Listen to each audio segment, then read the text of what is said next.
Hello and welcome to On the Clock, presented by WorkStream. If you care about hiring, retaining, and paying hourly workers, this is the podcast for you. Today's episode brings you the audio from a recent webinar with Terese Fogleman. You may remember Terese from previous episodes. She's an operator at Chick-fil-A in Boone, North Carolina. We dive into topics like embracing Gen Z, how she's able to maintain a retention rate that's 3 times higher than the national average, and often overlooked things that hourly workers are looking for in a job. Enjoy. Thank you so much, Daniel and the WorkStream team, for inviting me back. I really enjoyed the hour that we spent together last summer, I believe. I think it was almost a year ago. So it does go way back. My history with Chick-fil-A goes back to when I was a teenager.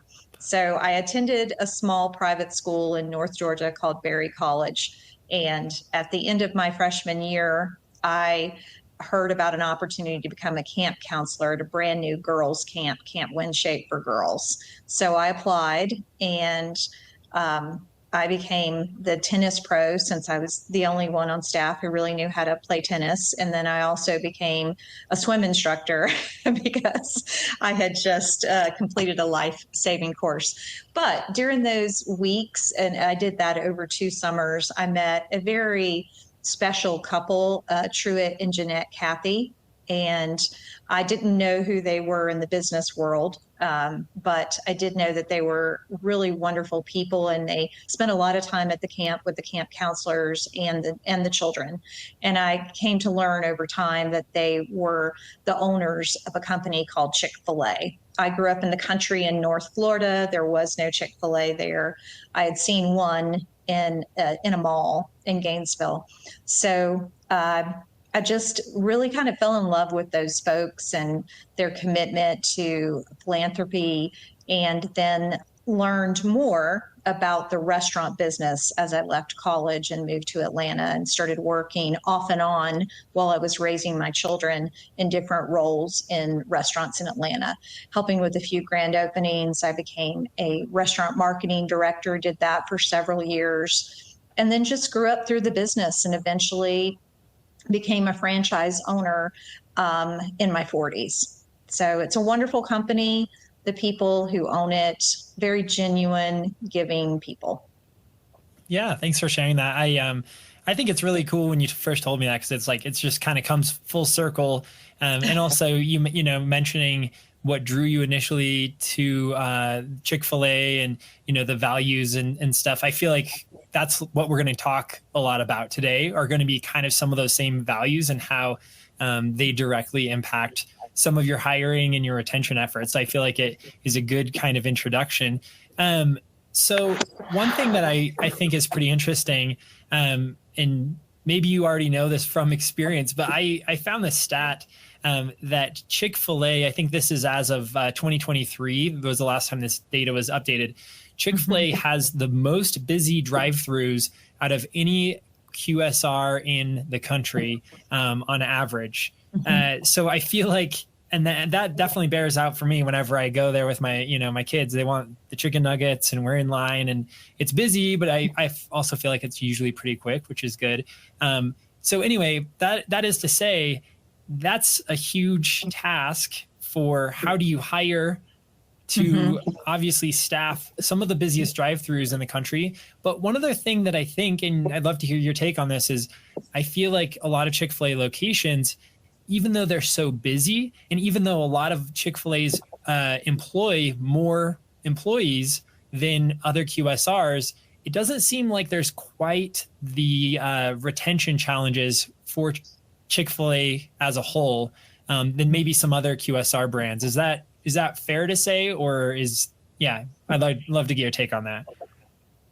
Well, I can only speak for myself and as far as my location, and I do know that we have the busiest drive-thrus in the nation. I am of course, read industry magazines, so they do that type of reporting. Restaurant News does all of the different surveys and reports and things. And I do have course, a lot of associates who are Chick-fil-A operators. So yes, we do have very busy drive-throughs. That is fair to say. And I think that we just, in general, I can speak to the fact that we have a different model for staffing. We are given the freedom as operators, not being employees of Chick-fil-A, but partners with Chick-fil-A. We're not held to a rigid labor productivity number. And so many corporations really, they hurt themselves by saying, okay, you only allowed this amount for labor, that's it. And it doesn't matter if you're busier or if things have occurred where you need more labor, you don't get it, you know. And so many QSRs, managers, and even owners are held to labor productivity rates or labor percentages that are impossible to meet. We are in a great business model where, you know, there's parameters set for, okay, we'd like for your labor percentage to fall between this and this, but we trust you as an owner or an operator that, you know, your highest goal is good service. Your highest goal is to take care of your guest. So it's built into the foundation of the agreement as an operator that you're not held to an immovable line. And again, so many QSRs, they are. And it's unfortunate because with that, they're not allowed to have the same service levels that they could if there was flexibility to that number. I know that was very technical, but I hope that was helpful. No, that's definitely really interesting. I know that I think some of the latest numbers that I've read for like QSR in general is there's something like a, you know, 150% turnover rate annually or something. You know, I think that's maybe a familiar number, right? Is yes. You're basically hiring, you know, 15 people just to maybe have 10 hanging around by the end of the year, and then you're losing all of those. And anyway, to set that up, you know, against this backdrop of really high turnover, can you talk a little bit about the success you've had with retention at your location? Yes, certainly. So last fall, I received this box in the mail from the support center. That's what we call our corporate headquarters in Atlanta, and opened it, and it was full of candy, and there was this great laminated sheet in there. It said, "Congratulations for being top 10% in the chain for retention for the year 2023. And it was signed by a friend of mine who's a financial consultant with Chick-fil-A. And I emailed her and I said, I didn't even know that anybody was paying attention to that or that there was an award. And she's like, oh, yes, yes. So that just made me feel really good, because I spend so much time on staffing and making sure that we have enough staff and that they're the right folks that they're the right fit for our business model and our hospitality model. So that was great. That was kind of like an atta girl that I wasn't expecting. And of course, the whole box full of candy went really well for the staff. They loved that. But part of that retention rate is a focus. I'm very intentional about talent and very intentional about that whole entire part of the business. It never leaves my mind, and it's not like a burden. It's a good thing. You know, it takes a lot of thinking and planning. And one of the tools that I use is Workstream. And Workstream has really helped us in that department. It's simplified things. And we're starting to use more and more of your features. I love that you now have the I-9 reminders. You know, and that's something where we can just, we don't have to physically do that anymore, remind people that they need to update their information. So it's a focus, and it's a priority, and that makes all the difference in my world. Yeah, that's great. Do you know, just curious, like a percentage-ish of what sort of retention you experienced last year? You mentioned top 10 of Chick-fil-A, which I imagine is probably a pretty high bar anyway. But yeah, do you have any just estimate? Just curious. If not, that's fine. The last time I looked, the way the numbers are reported, it's a little confusing. So it's more a focus on the turnover rate, and my turnover rate had gone back down to pre-COVID numbers. It was below 60%, which in our industry is very good, because as you mentioned, 150% turnover rate is painful, because essentially every year you were hiring and losing 1.5 times your staff. So a turnover rate at like a 50 to 60% rate is excellent, because that means you're keeping 50% of your staff each year. Yeah. And in our industry, that's big. That's a good number. Yeah. I'm sure those watching this that know, what they're facing as far as some of the retention challenges, I'm sure that's a pretty impressive number, because as I've spoken with different people for the podcast, that seems like one of the better turnover numbers that I've heard. So, and I know that's a crazy number for just like a regular business, because if you think about it, like an accounting firm or a lawyer's office or a bank, you would never have those type of turnover rates. But in our industry, yes, people come and go like this all the time. Yeah.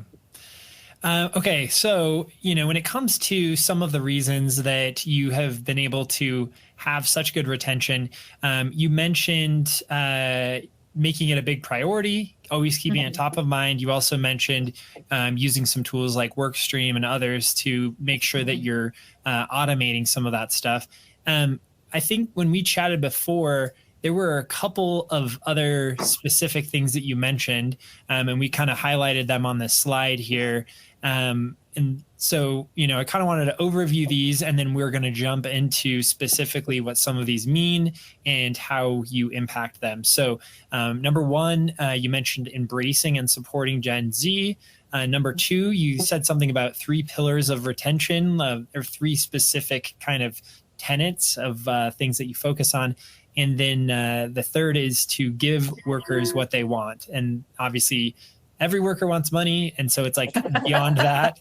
Yes, beyond the money. Yes. Because there's only so much money. Yes, there's only so much of that. So does this still kind of aligns with, what you think you've been, how you've been able to have the success with retention? Is this a fair representation if we were to distill it down? Cool. Yes. Cool. Well, then in that case, let's jump in and start to kind of dissect some of these a little bit. First off is Gen Z and embracing Gen Z. Before we jump into how you do this, why is this important? What is this? Why does this matter to you? Well, let's talk about how old they are. So with Gen Z, it's kids who were born 2001 and forward. So we're talking about people who are 23 years old and younger. And then the hospitality industry, I would say the bulk of people who work in it fit in that age group. I would say between 16 and 23 years old. Of course, there are plenty of people in their upper 20s who are working in the hospitality industries. But in our industry, in Chick-fil-A in particular, we have a younger crowd, because it's a brand that parents feel very comfortable having their young teenagers work there as their first job. They feel like it's safe, their kids will be safe. The customers are probably not going to be as rowdy as if their kid worked at a place that sells alcohol. So we're uniquely situated to have people as young as 14 come and work for us, 14 and 15 years old. So it's important as an employer to know who wants to work for you? Who are you employing? And Gen Z is I would say they're probably 80% of my employees. Wow. I was reading a thing that this year, and maybe it's already happened, but the projections were sometime in 2024, the number of Gen Z workers in the US workforce will eclipse the number of baby boomer workers. Obviously, Mm-hmm. as more Gen Z enters the workforce and then baby boomers leave the workforce, that kind of hits that point. So Right. anyway, maybe we're already there, but like you said, within QSR, within maybe Chick-fil-A specifically, like that number is going to be way higher even than maybe some other industries. So that makes sense. Right. Right. All right. So let's talk about a few of the specific things that you've done to help Gen Z feel welcome and maybe embrace some of the uniqueness of Gen Z. Mm-hmm.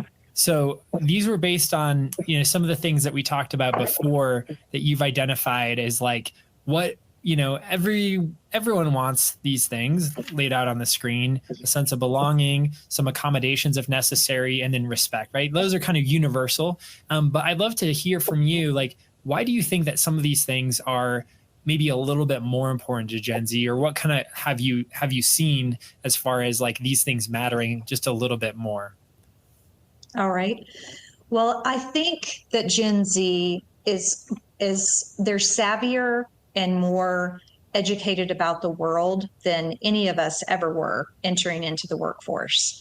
I know that when I was a teenager, how I was taught to think about a job is you need one, and you're lucky if you can get a good one, and you certainly would never disrespect an adult in your job, and you really didn't want your boss to know your name. you you know you just wanted to go to work and get your work done and get your paycheck. But this is a very different generation in that they have been taught from an early age through school, through media, through their parents that they matter.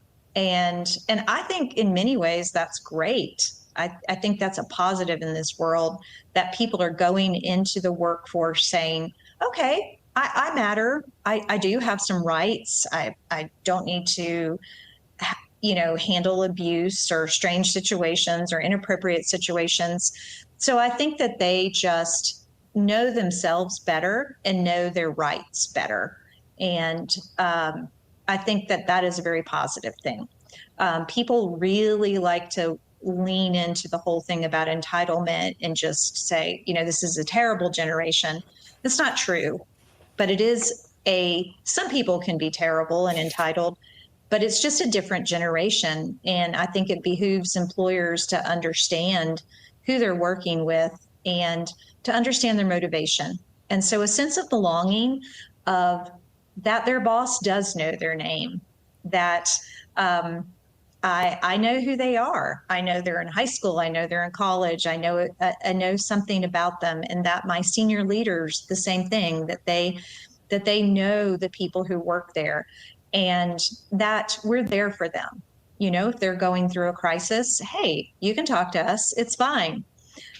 So a sense of belonging, of you're a part of our team. We know you and we care about you.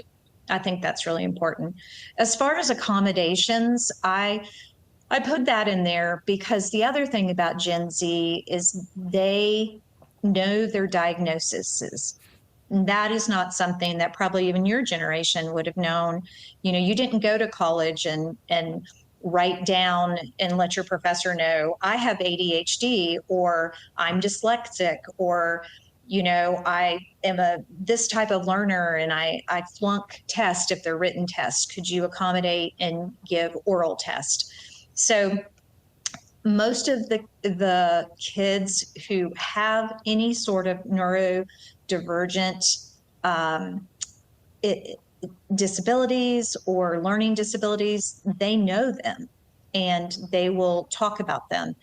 It's great that there's not shame about those things anymore. I have a son who has ADHD, and I have another son who struggled with physical disabilities his whole life. He was born with some physical disabilities, and it was challenging at times to raise them and to help them to be confident and to know how to ask somebody for help, particularly the one with physical disabilities. He had to ask sometimes for help at school. So I'm willing to live in that space with my team. You know, I have people on my team, several who have ADHD, cerebral palsy, heart problems, learning disabilities, and I'm like, you know what? You belong here with us. We'll help you work it out. And can everybody do every job in the store? No, they can't. But there are ways that we will work around those things so that they can have a part-time job in high school or college, and we're going to work with them. And then I think that leads perfectly into respect. It's important to respect younger people and not have the attitude of, well, when I was your age, you know, we would have never done this or done that. But it's also important to expect that respect from them, to have a reciprocal relationship of respect. And but it starts with me as the employer. Like, I don't make fun of the music they listen to. I'm not gonna say something rude to them about something that they wear, or they have different slang than we did. So it's about acceptance and respect and helping them to know that you care about them. But they're there to do a job. So I hope that the employers out there who are listening can hear me say, I'm not pampering my staff or saying I'm your mom. I'm saying you're welcome here. We'll work with you. We respect you, but you're here to learn to work and to do a job well. And if they can't, then they're not a fit for our business model. Yeah. One thing that's really impressive to me about as you kind of lay out some of this is like, when it comes to a sense of belonging, having Gen Z feel like, maybe they need something that gives them a little more purpose. And I feel like maybe there's a tendency to be like, well, it's, a job's a job, just like suck it up and go do your job, to be dismissive of that. Even same thing with some of the accommodation stuff, like depending on what it is, I've heard different attitudes around like, well, once again, you're here to do a job. Like, I'm not here to like accommodate every little thing. Like, just go do the work or whatever. Just a little bit of dismissiveness. Anyway, so I love that, you kind of highlight the importance of offering that respect and kind of being not just dismissing it, I guess, is where I'm going, just having enough of an open mind, to kind of meet them where they are. I would love to hear, if you can think of an example or just, a little bit more to add on, as you have offered this sense of belonging, how kind of, maybe gone a little bit out of your way to do so, offer the accommodations, et cetera. What sort of response have you generally seen from most of your employees? Very positive response. I'll share an example with you. There was a young man who we hired, and he had a very slow speech pattern, and it became an issue. The customers were getting frustrated with him on the front counter and in our drive-through play. And he was a bright young man, but it turned out that this speech impediment was really tripping him up. And someone suggested, oh, we just can't. He's not gonna make the cut. He's a nice guy, but he just can't do it. And I said to several of my leaders, hey, let's just think about this. Let me go home and think about it, and I'll have an answer tomorrow. So we had some tasks that need to be done around the store on a daily basis. Some things outside, some things inside, but almost like a janitorial role, but not quite. And I thought, you know, this young man would be great for that because he was as reliable as the sun. He was always on time, always ready to work, very polite. And I thought, we need to find a place for him here. So I went to him, though, and asked him, I said, would you want to do these physical tasks? Is this something that interests you? And he's like, absolutely. He said, I would love to do that. He's like, it's torture to try to talk to customers and talk quickly. And he said, but I want to stay here because I really like working here. So he accepted the job. He stayed with me for another year. But one of the young leaders came to me after that and said, I just am so impressed that we found a place for him here, because in most places they would have been like, you're out the door, dude. You know, you just don't, you can't make the cut around here. And he said, I'm so happy. He said, I learned something from you, that you can help people belong and you can accommodate in a business without sacrificing the work. And he said that will always stick with me. And I thought, okay, great. I love that story. Obviously it's, you know, it's kind of a feel good story because you gave somebody an opportunity that maybe someone else wouldn't have given or would have given up on them. But I love it because it also, you mentioned that employee stuck around for another year and they were, you know, you could rely on them. So it was something that you went a little bit out of your way for, and, you know, kind of tried to find a place, but then you know, you were, not to say you were rewarded, maybe that's not the right word, but kind of you were. There was an upside for you in doing that little bit of extra work and trying to find a place. So I love that story. It was a win-win. And that's what I would love for employers to understand, that if we take that little bit of extra effort and help our employees, we are rewarded. I mean, that young man, everybody came to love him. He was one of our most popular employees. Once he was in the right place and wasn't stressed every day by dealing with strangers. And I mean, what a reward for us. It was a win-win situation for him and I. Yeah, that's great. Okay, so we've been talking about Gen Z specifically. Now I think it's time to zoom out a little bit.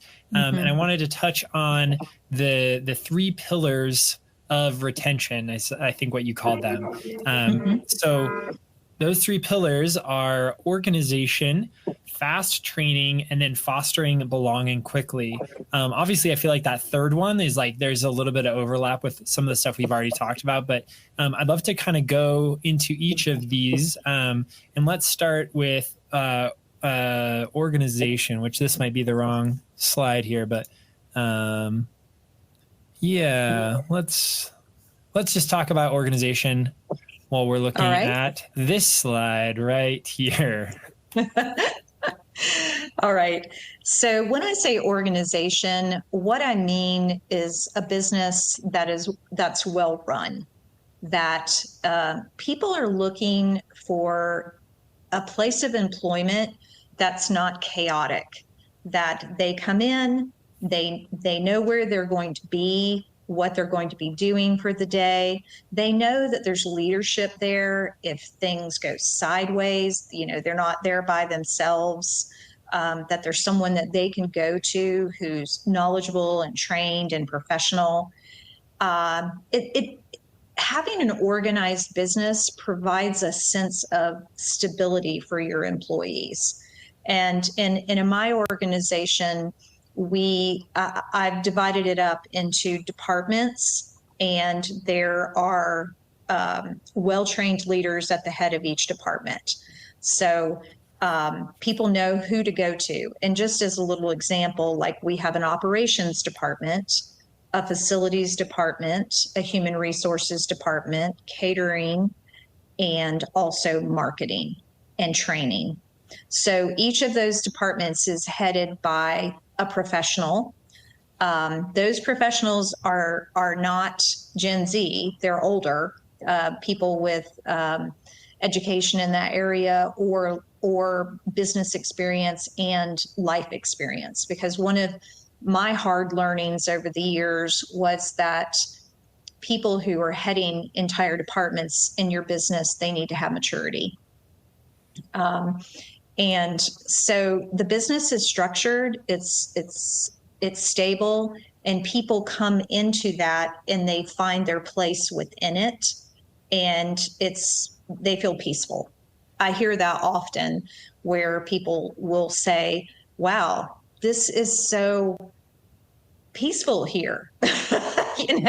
You know what you're doing. I feel good here.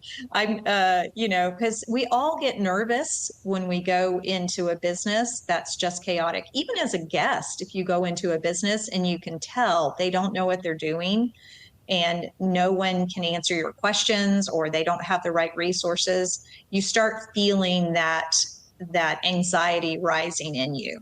And it's much more so when people work in an environment where they have no idea what's going to happen day to day.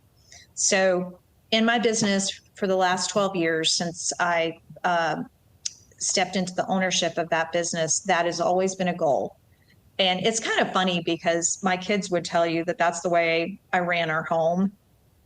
But it worked. Particularly, I had done a lot of research on ADHD when my son was in kindergarten, and they said that one of the most important things for someone who has ADHD is to be in an organized environment.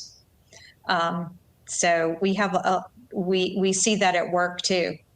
For a lot of teenagers, life can be very chaotic, and then they come to work, and for many of them, they tell us that work is their happy place, work is their safe place. And then with fast training, that is a huge priority. Everybody is trained. So as soon as you are hired, you move over into an orientation. So everybody gets the same information about the business, the history of the business, about the operator, about all of the leadership. They see who all the leaders are, and they know who they report to. And then we assign them training videos, which are internal training videos about various things like how to make a sandwich or how to use the register. But in addition to that, every single person who comes onto our staff has 3 shifts where they are assigned to a trainer, and the trainer works with them specifically, shows them where everything is in the store, introduces them to other staff members, answers any of their questions, and then also shows them how to do their actual job. Yeah, I can kind of hear in what you're talking about for the training side, how the organization part also plays a role, because of what you're saying, it sounds very organized and very consistent, which is great, right? You don't want to start a new job and be looking around and like, okay, well now what do I do, or what's expected of me? I did want to ask you, you specifically use the word fast when you're talking about training. And, why is that speed so important? And then also connected to that question is, how do you balance speed with providing a quality training experience?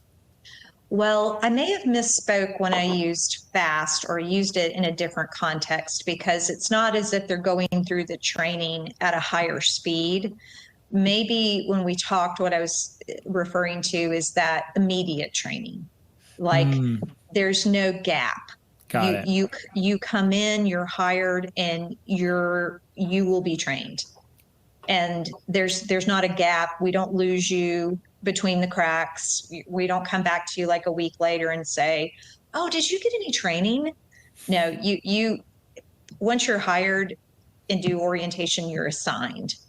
So I think that may have been what I was referring to. That definitely makes sense. All right. So your last pillar is fostering belonging. And like I said, that kind of, I feel like, touches on some of the stuff we've already mentioned. But I'd love to hear, like, when you say that, what does that mean to you? Well, it means to me that everybody who is hired is welcome in our environment. And the only reason they would lose that is if they didn't care, they didn't do their job well, or they just did something terrible, like, stole money out of a cash register drawer or bullied one of their coworkers. But barring those sorts of things, people are welcome there. And one of the things that I always prioritize is every new employee. If I haven't met them yet, because I do have a hiring manager, when I see them, I walk up to them, look them in the eye, shake their hand, and say, "Welcome to our team. I'm so glad you're here." And that's just very powerful, because I don't know how many times in my life, certainly as a teenager, where you felt awkward and unwelcome. And, walking into a new youth group, or walking into a new classroom, or a new school, or trying out for something. That type of anxiety is natural. And I'm not trying to dispel all anxiety from every kid who works for me. That's a little out there, but I just want them to know they're welcome. And I've taught my trainers that they are the first point of contact with new team members. So not only is it their goal to help teach them practical knowledge, but to get to know them and to let that new team member know, we're glad you're here. You're a part of our team now. And our team is I would say we're like a work family. I hesitate to use the word family, because you do have to, have boundaries in a professional setting. But there's a strong sense of care amongst our team members, and people are looking for that. I mean, simply put, we don't live in a very nice world, and people are looking for somewhere where other people care about them. And I'll give you an example. One of our kitchen managers, wonderful lady, who's worked for me for 12 years, all 12 years. And she had a tragedy happen a year ago. She was out with her husband, and their home caught on fire. And her 15-year-old son was, cognizant enough to get the 8-year-old sister out.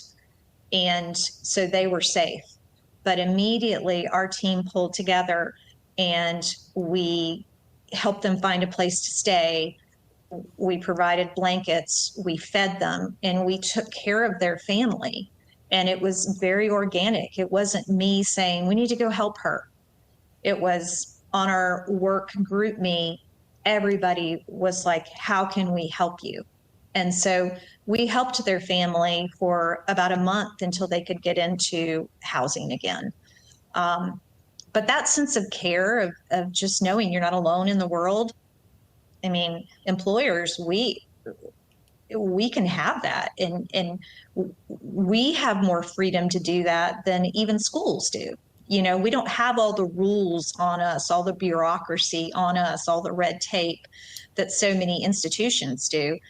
So I think it's a great way for us to care for the people around us.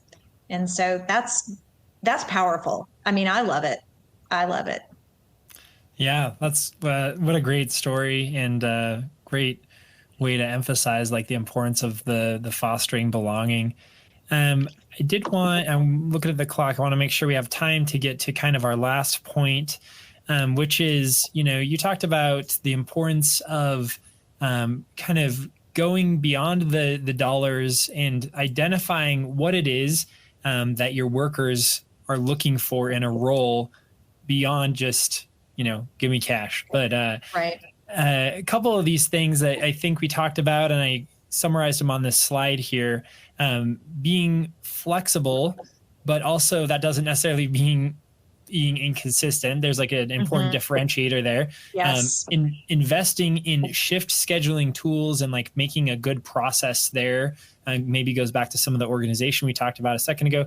And then lastly, being fair and transparent with scheduling requests and whatnot. Those are just a couple of things that I remember came up in the conversation as we were talking about this.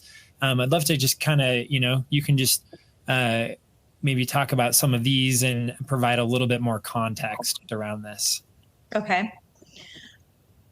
So I'm in a university town, and the majority of my employees are college students, either at the junior college level or at the university level. And I realized a long time ago that I could position myself as a desirable employer if I would work with people's schedules. So I work with the college calendar and I work with their schedules. And I've developed a system of doing that where each semester they give me their new class schedule. Now, the person who does this now is my general manager. She's now in charge of this responsibility. But we work with study abroad. We will work with someone who is a great and reliable employee all throughout their college career. And we will flex with them if they're doing a study abroad for a month, or they're doing an internship for a month, or their semester has changed and their classes have changed and their availability has changed. We will go that extra mile to keep a great employee by working with them on those things. Now, again, they have to be responsible. There is no, well, my class has changed, this is what I do now. No, it's proactive. College students sign up for their classes months ahead of time. So they get their schedule and we're like, we need your spring schedule when it's December. And we know that they have it. So if they want preferential scheduling and scheduling that works with their school schedule, they're going to need to produce that class schedule. So it's a situation where they have to be transparent and tell us the truth, and we work with them on those things. So that's worked very well. And the other thing about inconsistency is I found that in a college town, so many employers don't give their students consistent hours. A common complaint that we hear is someone will say, my friends told me that if I come over here and work and you commit to giving me 20 hours per week, you'll actually give them to me.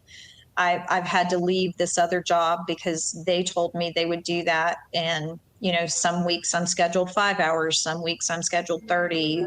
I can't pay my bills with that inconsistency. So we all have bills to pay, and it's important to respect that for people.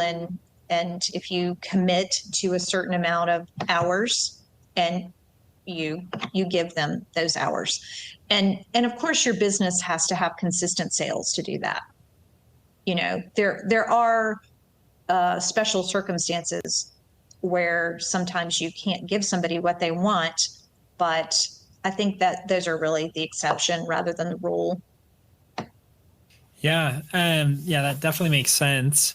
The other two that we can touch on kind of in one lump sum, I remember, you talking a little bit about the importance of just creating a good process with shift scheduling, that there can be sometimes some weird power dynamics at play. What have you done to make sure that your shift scheduling is fair, transparent, and everyone feels like they're being treated equally there? I learned that the most mature leader in the store does the schedule. and that leader, before they are given the schedule to do, they have to prove that they're not petty and that they're objective, unbiased, and fair. So the most mature leaders are the only ones who do the schedule in my business. I have 4 people who rotate doing the schedule. And I honestly, I keep an eye on it because early on in my career, I got quite burned by the power dynamics of a certain leader who scheduled her friends the best schedules and then gave people she didn't like the worst schedule or didn't give them hours. So when I discovered that was happening because people came to me and talked to me about it, I thought, wow, never again. The schedule has to be done by not just anyone. It has to be done by someone mature.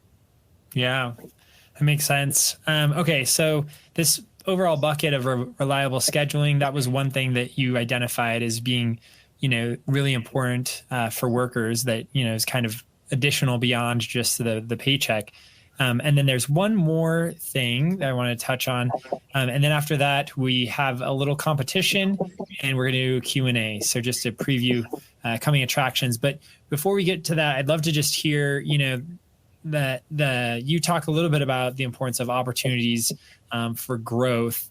And there's a stat here that, among those deskless workers, hourly workers that said they're considering leaving their jobs, 51% cited their employer's lack of career advancement or growth as the number one reason, which is more than actually people saying just pay. So, that might be one for a lot of workers, that's the number one reason they're considering looking for another place to go.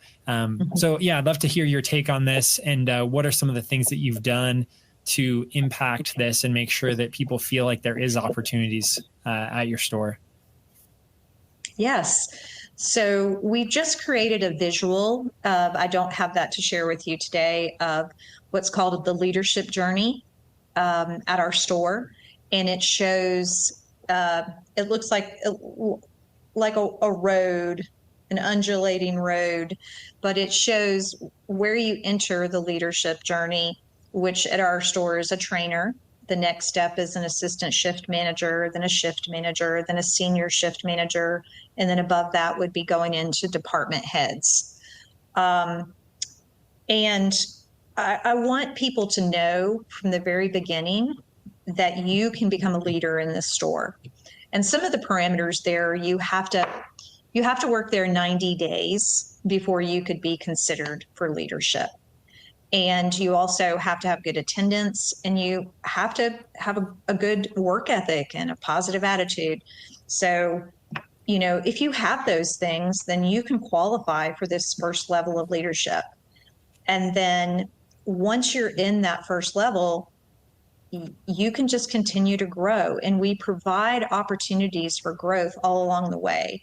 That first level of leadership, they go through a video curriculum from a company called Growing Leaders. I mentioned that last year. It's led by a gentleman named Dr. Tim Elmore out of Atlanta, and he's created this learning around symbols, and the program's called Habitudes.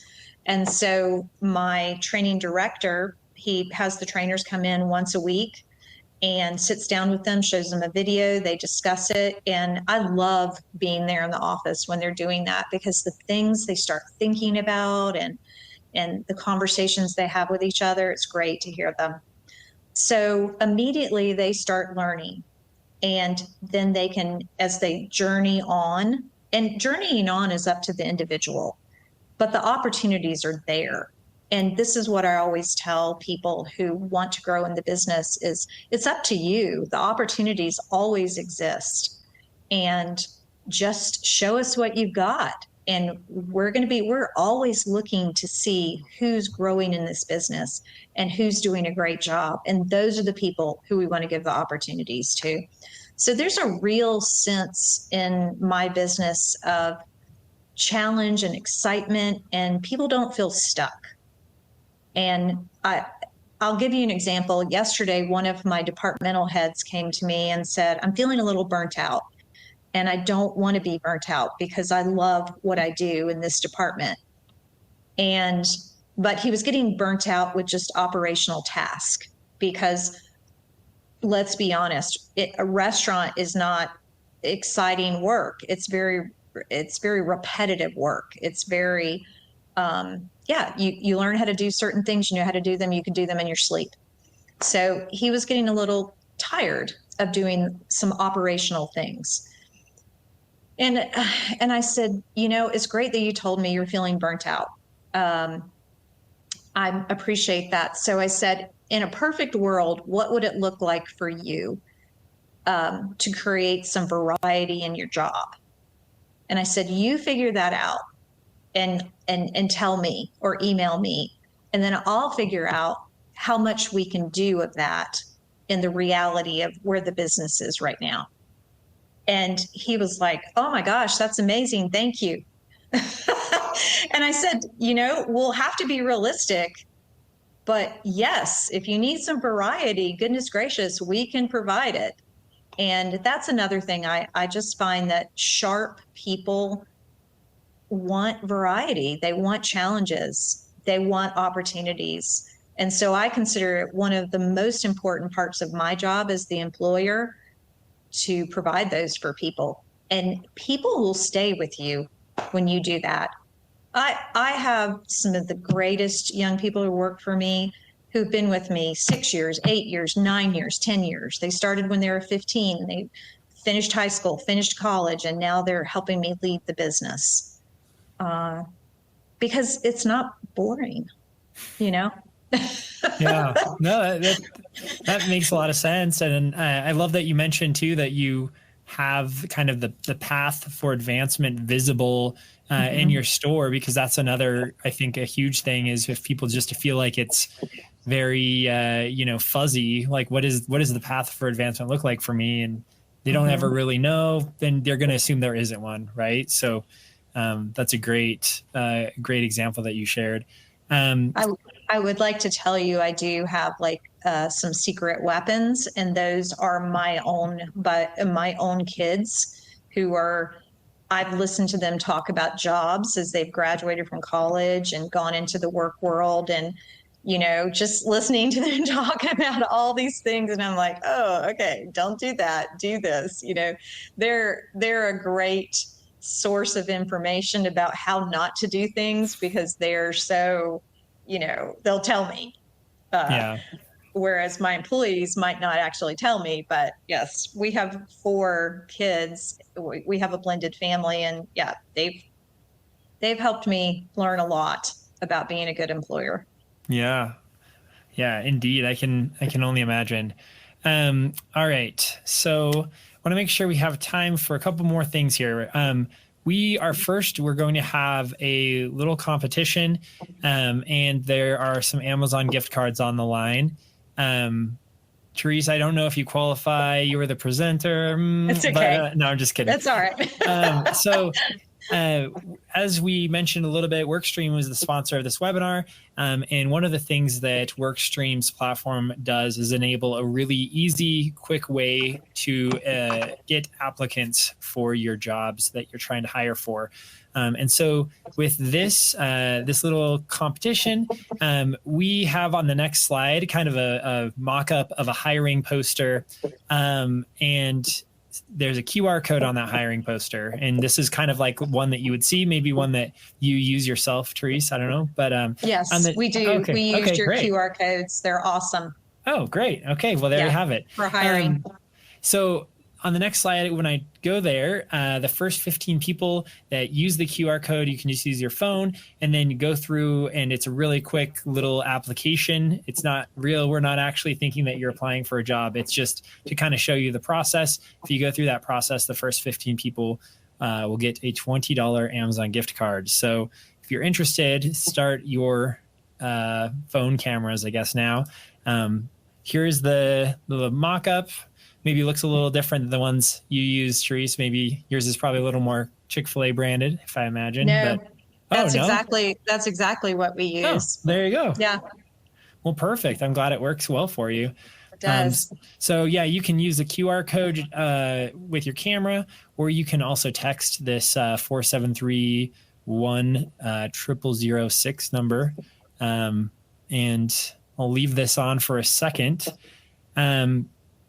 While I leave this up, I'll talk just a little bit more about WorkStream, and then we'll get into some Q&A for a few minutes. But, WorkStream, like I mentioned, it's all about making the hiring and employee management tasks, many of which we've talked about, making that easier and making it, I'm just going to not to put words in your mouth, Terese, but I feel like kind of a little bit of the implication behind a lot of what you've said is, spending the time and the energy where it matters with your employees, helping them feel, like they belong, making accommodations for them. All of these things are really important. But I feel like they're not as possible if you're, spending time managing paper applications and, doing things kind of the old school way when it comes to hiring and employee management and whatnot, onboarding. So anyway, that's kind of the quick overview. Is like with Workstream, you can hopefully take care of a lot of these tasks and automate them so that you then free up the time to focus on maybe some of the more impactful stuff. So hopefully everyone who wants to win that gift card has had the chance, because I'm going to go to the next slide. But in 3, 2, 1, a couple more quick things about Workstream, and then we'll go to the Q&A. We do have a specialty in quick service restaurants. That's one reason we wanted a great Chick-fil-A operator with us here. Chick-fil-A is one of the brands that we work with a lot, as well as out of the top 50 quick service restaurant brands in the U.S., we work with 46 of them. So we That's definitely impressive. Yeah, definitely have a pretty good relationship with a lot of these top brands. And maybe some of these are familiar for those attending this right now. Maybe it's one of your brands. We say that we can save somewhere upwards of 16 days per month on administrative tasks when you add up all the hours and the time. So once again, it's all about saving time so that you can spend that time on more important tasks. And with that, I'll end my quick pitch, and we'll get into some Q&A. Hey, everybody, I'm back. This is why they pay me the big bucks. Let's do this. So some questions did come in. Thank you very much, Daniel and Terese, for that information, those insights and experiences. That's greatly appreciated. Among the questions that have come in is this one that sort of mentions that accommodation and respect aren't really a problem for this group, but getting their workers to show up and follow policy and procedure might be sometimes. So they say, or find our younger workers will do what they're supposed to when supervised, but not on their own. And they will have a no call or no show and then talk about their phone being broken. So Terese, do you have any ways that you've sort of found to deal with this situation, or do you have that situation pop up in your world? Wow, I feel their pain. Yes, absolutely. Absolutely. Broken phones. Yeah, that's an excuse we've heard many times. I think there's a couple of questions in there. So let's pull out the one about the no call, no show.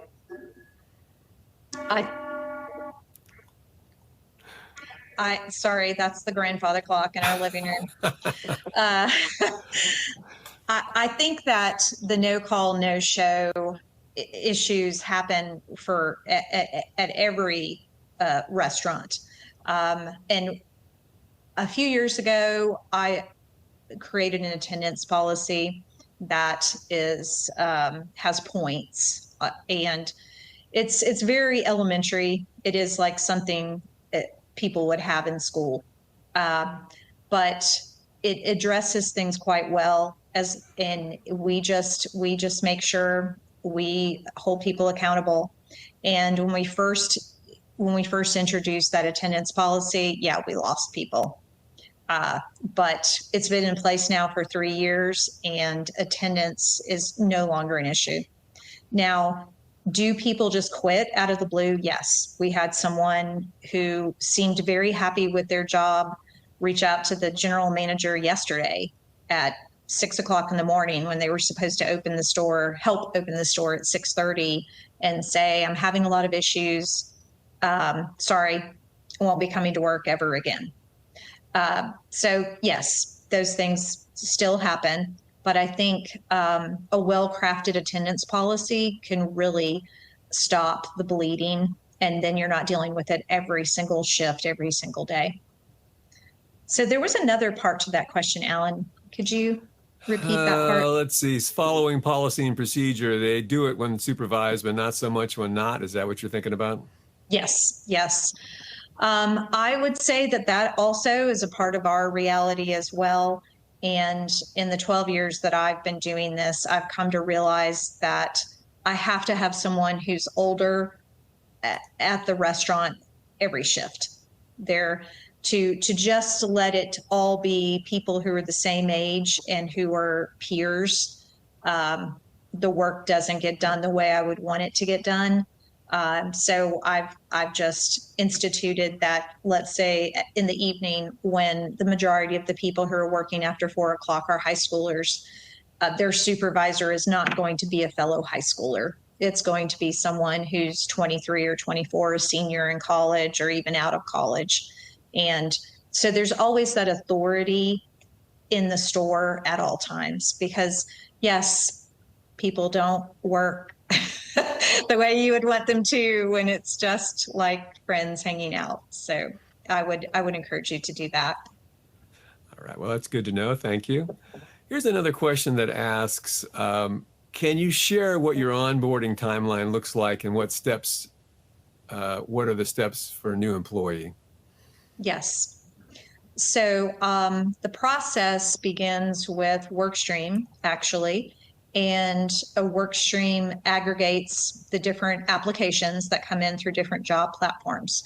So I have her title is a talent director, but one of her responsibilities is hiring. So she monitors the Workstream website every day. And as soon as those applications are in, then she goes through those applications, figures out who she would like to have come in, and then she uses the schedule part of the website to schedule those. It's all very seamless because Workstream uses text. It can use email as well. So when we are trying to schedule, we do both. It's a very strange dynamic, but it's like if someone is under 30, email doesn't exist. They're only going to use text. So we've adapted to that. And then she will schedule an interview with them. Every interviewee is given a 30-minute focused interview, and she's been trained in interviewing. And then at the end of the interview, she'll let them know that she'll reach back out to them. She and I will discuss if the person's going to be hired. We'll make a decision. We reach back out to everybody in 24 hours or less, whether it's a yes or a no. That builds a lot of respect there. We never, ever ghost someone. We will not ghost people, even if we don't want them. We'll just say, thank you so much, but we chose to go with another candidate. Once they are hired, we give them a week for getting all their paperwork back to us. All paperwork can be done through the Workstream website, which is wonderful. Everything you need to do, your I-9s, getting their driver's license, getting their social security number, everything. It's a safe website. You can have all of that private information flow through there. So they have 1 week to do all of that. And if they don't do it within a week, that's kind of vetting them. Unless there's a family emergency, they should be able to get that done in a week. It's very simple. It only takes like an hour. We actually take back the job offer because it's kind of like if you don't care enough to even get your paperwork in, you probably aren't going to be great about showing up to work on time.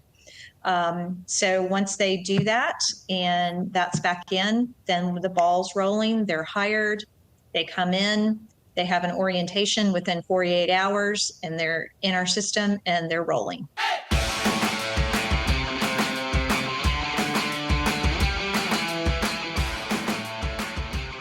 Thank you so much for listening to On the Clock. For more info, visit workstream.us/podcast. I've also included a link to connect with Terese on LinkedIn. Until next time, we're clocking out.